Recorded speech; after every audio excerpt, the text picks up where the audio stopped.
Ginanap sa Queen City of the South, Cebu City, ang pinakaunang Department of Social Welfare and Development Social Welfare Employees Association of the Philippines o DSWD Sweep National Sports Fest 2025 simula ngayong araw ng Miyerkules, Hunyo 25 hanggang sa araw ng Biyernes, Hunyo 27 ng kasalukuyang taon.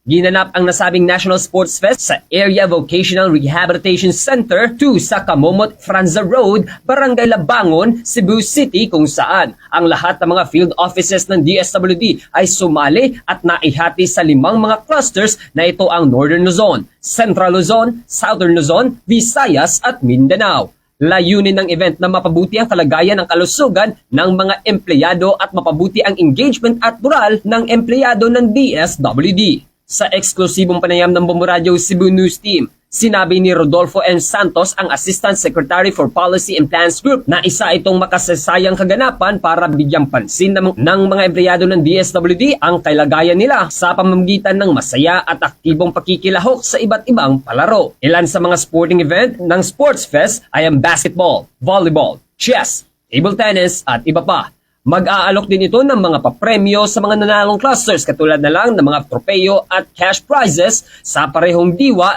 na mapatibay ang pagtutulungan ng mga empleyado ng DSWD. Ang event na ito ay lubhang napakahalaga para sa ating kagawaran. Dahil ito ay ang pinakaunang National Sports Fest na gaganapin natin sa DSWD. And this is a historical milestone where we bring together champions from the different regional offices to compete with each other. Mula rito, sa lungsod at lalawigan ng Cebu, ako si Bombo Ken Apor para sa number 1 and most trusted radio network in the country, Bombo Radio Philippines. Basta Radio, Bombo!